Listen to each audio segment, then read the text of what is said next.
सासू माँ बदल गई। कहानी उस घर की है जहाँ बहू और बेटी को एक माना जाता था, लेकिन फिर अरे शिखा बेटा, तू रसोई में क्यों घुसी रहती है? जा, रोटी मैं बना लूंगी। नहीं नहीं माँ जी, आप बैठिए, बस सारा खाना बन ही गया है। श्वेता को बोल देती हूँ, वो खाना लगा देगी सबका। सॉरी भाभी, मेरे पास वक्त नहीं है। माँ, मुझे पैसे देना, पार्लर जाना है। हाँ हाँ चली जाना, भाभी को भी ले जाना। वो भी जाने को बोल रही थी पार्लर, पर पहले ना मदद कर दे उसके खाना लगाने में। देख माँ, वो बहू है, उसे बहू रहने देना, इतना सर पर मत चढ़ा भाभी को। श्वेता, ज्यादा मत बोला कर। बहू और बेटी में कोई फर्क नहीं होता है। जा जाकर काम कर।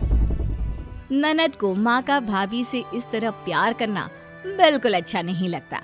वो बार बार किसी न किसी तरह माँ को भाभी के खिलाफ भड़काती रहती, लेकिन कोई फायदा ना होता। एक रोज, अरे बेटे किशन, जा बहू को कहीं घुमा कर ला, सारा दिन घर में काम करती रहती है। हाँ हाँ माँ, हम लोग जा रहे हैं ना गोवा। अच्छा जी, भाभी ने तो हमें बताया भी नहीं। वैसे तो सारी पंचायत करती है, ये गोवा वाली बात क्यों छुपा गई हमसे? अरे क्योंकि उसे खुद नहीं पता था बहन। मुझे टिकट सस्ती मिल रही थी तो मैंने बुक कर दिया। हाँ शिखा, पैकिंग कर ले, संडे हम जा रहे हैं गोवा। दोपहर में शिखा पैकिंग कर रही थी कि सास आ जाती है। ये क्या बहू, साड़ियाँ? अरे गोवा जा रही है घूमने या फिर शादी में मायके हैं? माँ जी, ऐसा कुछ है ही नहीं, समझ में नहीं आ रहा क्या रखूं कपड़े में। अरे तेरी और श्वेता की साइज तो एक ही है, उसके कुछ मॉडर्न कपड़े ले ले, आकर लौटा देना। हाँ माँ जी, ये ठीक रहेगा। शिखा श्वेता के पास जाती है और उससे कपड़े मांगती है। ना जी ना, मैं अपने कपड़े ना दूं, वैसे भी फैल जाएंगे मेरे कपड़े, बहुत महंगे वाले हैं। शिखा मुंह लटकाकर कमरे में आ जाती है तो सास कहती है, चल तैयार हो जा, तुझे मैं शॉपिंग करा कर लाती हूँ गोवा की। बस फिर क्या था, सास बहू निकल जाते हैं मार्केट और एक से बढ़कर एक ड्रेस खरीद कर घर आते हैं। पहले बता देती कि नए कपड़े दिलाने वाली है भाभी को, तो मैं अपने ही दे देती ना भाभी को, मुझे दिला देती नए कपड़े। देख श्वेता, परिवार का मतलब सबके साथ रहना होता है, ना कि सिर्फ अपना सोचना। वैसे भी तुझे अच्छे संस्कार सीखने चाहिए। और रही बात कपड़ों की, तो शिखा, आज से घर पर भी तू मॉडर्न कपड़े ही पहनेगी। कोई जरूरत नहीं है ये साड़ी वाड़ी लपेटने की। अब क्या था, घर पर श्वेता और शिखा एक जैसे रहते। एक बार पड़ोसन आती है। अरे बेटा, अपनी माँ को तो बुलाना जरा, बात करनी है। शिखा सास को बताती है और रसोई में चली जाती है। ये आपकी बेटी बहुत बड़ी हो गई है, इसके लिए एक रिश्ता है, कहो तो बता दूं। ये बेटी नहीं बहू है, घर में सब एक जैसा ही रहता है। वैसे मेरी बेटी भी बड़ी हो गई है, कोई रिश्ता हो तो जरूर बताना। पड़ोसन रिश्ता लेकर उन लोगों के घर आती है। तब श्वेता की होने वाली सास कहती है, तो ये घर है, कितने मंजिल का है? और ये बहू ने आपकी क्या पहन रखा है, जीन्स टॉप? अरे भाई, साड़ी वाड़ी नहीं है क्या इसके पास? देखिए, सर्दी है तो साड़ी में बहू कैसे मैनेज करती, वैसे पहनती है साड़ी भी। देखिए, हम लोग ठहरे पैसे वाले लोग, कोई कमी नहीं है हम लोगों के पास पैसों की, बहुत पैसे हैं, जमीन, नौकर चाकर, कार, सब कुछ है, लेकिन घर में संस्कारी बहू चाहिए, समझ रही हैं ना आप? सास कुछ कहती कि श्वेता बोल पड़ती है, हाय रे, नौकर चाकर से लेकर जमीन, कार, पैसा, हाँ हाँ मुझे रिश्ता मंजूर है मुझे।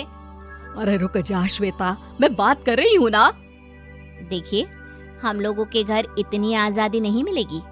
अरे हाँ कर देना माँ, हाँ कर दे जल्दी से। सास क्या करती, बेटी की शादी ऐसे घर में कर देती है जहाँ ना उनके विचार मिलते हैं और ना ही आचार। शादी के बाद एक रोज फोन पर, श्वेता बेटा, एक बार घर आ जा, बहुत दिल करता है तुझे देखने का।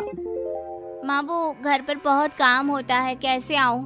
बड़ा घर है, लेकिन आने जाने वालों की लाइन ही लगी रहती है।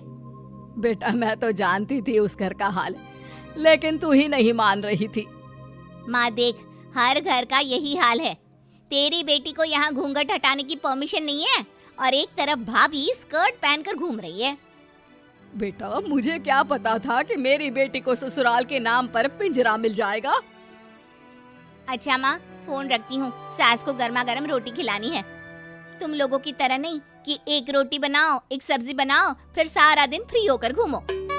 सास फोन तो रख देती है, लेकिन सोच में पड़ जाती है कि एक तरफ बेटी जिसे कोई आजादी नहीं, वहीं दूसरी तरफ बहू जिसे देखकर लगता ही नहीं कि उसकी शादी भी हुई है। अगले रोज। शिखा, अरे ओ शिखा। हाँ माँ, क्या हुआ? कुछ चाहिए आपको? मैं जिम जा रही थी। जिम के कपड़ों में बहू को देखकर सास को घूंघट में अपनी बेटी का ख्याल आता है। देख बहू, घर में बहू की तरह रहा कर। इतने टाइट कपड़े पहनकर जिम जाना पसंद नहीं मुझे। जा जाकर रोटी बना। रोटी? माँ अभी तो शाम के 6 बजे हैं, इस वक्त रोटी? अब क्या मेरे खाने पीने पर भी पहरा है? अरे जब मर्जी तब मैं अपने घर में खा भी नहीं सकती क्या?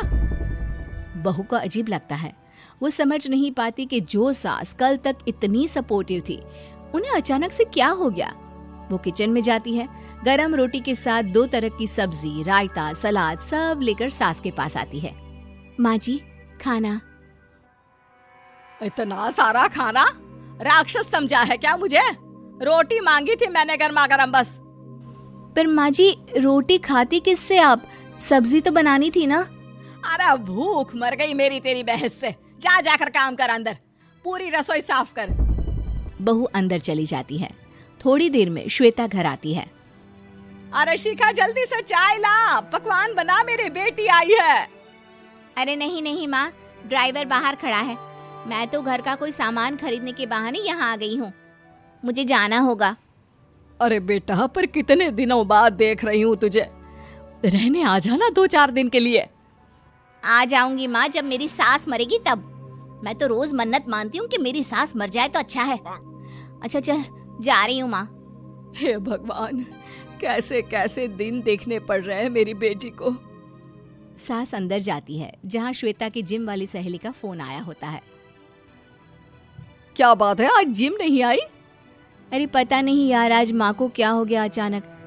पर खैर कोई नहीं, लगता नहीं कि मैं अब जिम आ पाऊंगी। शिखा स्पीकर पर बात कर रही थी, जिसे सास सुन रही थी। यार ये सास ना होती ही ऐसी है। मैं तो कहती हूँ बुढ़िया जल्दी मरे और तू आराम से जिए। शिखा को सहेली की बात पर गुस्सा आ जाता है। माँ के मरने की कौन सा बच्चा दुआ मांगता है मोहिनी? आगे से ऐसी बात मेरे सामने मत करना। हमारे घर की शोभा ही माँ है। क्या हुआ जो थोड़ी सख्ती दिखा रही है? उसमें भी कोई ना कोई उनकी भलाई ही होगी। मैं तो कहती हूँ भगवान मेरे जैसी सास सबको दे, जो सिर्फ माँ की तरह है। सास वाली तो कोई बात ही नहीं है उनमें। सास ये बात सुन रही थी। उनकी आंख में आंसू आ जाते हैं कि क्यों वो बेटी की किस्मत में बहू को भी भागीदार बना रही थी। शिखा, अरे ओ शिखा, क्या हो गया? जिम नहीं जाना क्या?